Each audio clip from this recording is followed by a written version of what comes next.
notre peau, c'est aussi une prison. On n'est pas nécessairement heureux d'être dans notre propre peau. Ça questionne beaucoup aussi le regard que les autres posent sur nous, puis comment on se perçoit à travers le regard des autres.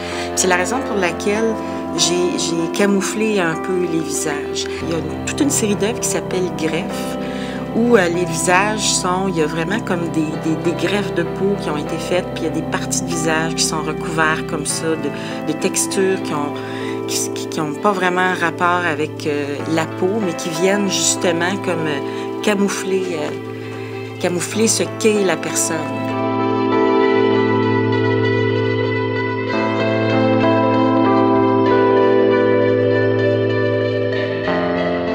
Personne dans le groupe n'a travaillé en faisant de l'illustration du thème. On n'a pas dit moi je vais prendre par exemple le sac puis je vais travailler le sac.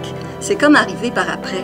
On avait tous déjà nos pratiques, puis c'est simplement qu'on a comme identifié des parentés, mais on a tous quand même continué à travailler comme on travaille d'habitude. J'essayais pas d'imiter, par exemple, la peau d'alligator ou quelque chose comme ça. Donc, c'est notre travail habituel, simplement, mais on a vu des liens entre chacune de nos productions, puis c'est pour ça qu'on a décidé de se mettre ensemble, de former un collectif.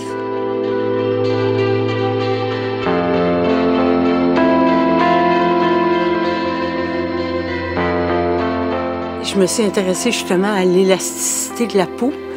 Et dans les arts plastiques, ce qui est l'équivalent de la peau, c'est la surface. Il y en a qui sont peintes à l'acrylique, donc c'est une surface peinte, et il y en a d'autres qui sont des images numériques. Et ça, c'est deux types de surfaces qui donnent un contenu complètement différent, parce que l'image numérique est comme un écran, tandis que l'image peinte est plus personnelle.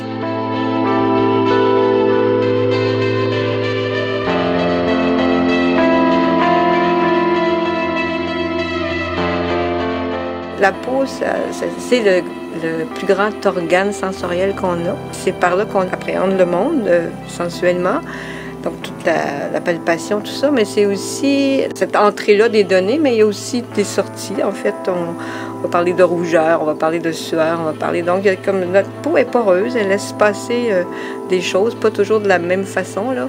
En fait, j'imaginais, par exemple, un navigateur qui faisait la cartographie en arrivant dans des endroits où ils sont finalement méconnu. Fait que j'ai un peu évalué ça comme ça. J'ai imaginé l'intérieur plus que je l'ai traduit.